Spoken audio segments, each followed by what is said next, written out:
Good morning, ladies and gentlemen. Welcome to Professor Ming's Strategic Insights. I remember back in early April, when the tariff war started, we made a prediction. I said Beijing had learned lessons from their first round of trade war with the United States back in 2018 and 2019.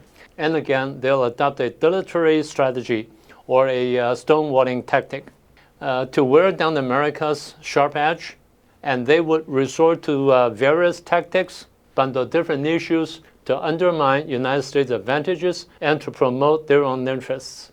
And now it is happening. According to Wall Street Daily, when President Trump seems to be eager to reach an agreement on tariffs with Beijing, and Xi Jinping is taking this opportunity to bundle the Taiwan issue to pressure President Trump and demanding the United States to officially declare that they oppose Taiwan independence. This is a strange move that I mentioned that Beijing would take, so we have to be very careful about it.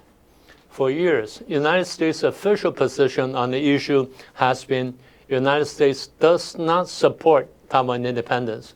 And this time that Beijing is demanding the United States to say United States opposes Taiwan independence. For average people, these two statements seem identical.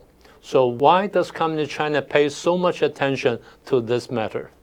In the case of international negotiation, people are very careful about what they say and what they write. So they're extremely careful about the wordings. The purpose is to minimize my obligations, my duties, and to maximize my interest and to maximize your obligations or your duties. Remember how they negotiated the Shanghai communique back in 1972? When Zhou Enlai asked the United States to say they do not allow Taiwan independence, Nixon rejected and said, I cannot do it. And Zhou Enlai replied, in that case, could you say discourage? Actually, President Nixon agreed on the site, but later on he changed his mind, and they changed the wording into do not support. We do not support Taiwan independence. So the question is, what's the difference between the two? Well, when they say do not support or does not support, it's just an indication of one's position and attitude. It has nothing to do with action. But when you say we oppose Taiwan independence, it goes more than position and attitude. It may imply that some kind of actions may be involved. That means the United States may or might have to take some actions to fight or to oppose Taiwan independence. So if this is the case, the United States, of course, will not comply easily. The question is, if Beijing understands the United States' position fully, why do they raise this question at this moment? The simple answer is they want to refute AIT's announcement. AIT said that the Cairo Declaration, Potsdam Declaration, and the San Francisco Peace Treaty did not resolve the question of Taiwan's position ultimately. And in recent years, the United States has been challenging UN General Assembly Resolution 2758, and they claimed that the resolution did not rule out Taiwan's international participation. And secondly, Beijing thinks that they can create a new card or new chips into the tariff war against the United States by introducing the Taiwan card or the Taiwan issue in the whole game.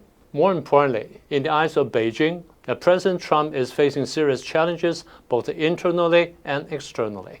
Externally, they think that Trump is very much concerned about the future of the war in Ukraine because he failed to stop the war up to this moment. Secondly, that the tariff wars that he started have irritated so many countries around the world. And thirdly, his strong support for Israel has triggered lots of protests in different parts of the world. And fourthly, Trump's strong interest in both Greenland and even Canada has caused accusation of being imperialist. These are the external problems that Trump is facing. And domestically, the economy is not doing as well as he anticipates, and people are complaining about the rising inflation, and his tough immigration policy has met with strong resistance, and the fact that he dispatches army into cities like Portland and Chicago, again, has met with much conflict and protests. So that means both President Trump and the Republican Party are facing a tough challenge for next year's midterm re-election in both chambers of the Congress.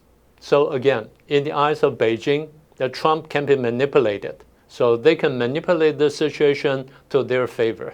So as Beijing sees it, if they can trick 3 American presidents into signing 3 communiques, why can't they do the 4th one? Why can't they trick President Trump into signing a 4th communique?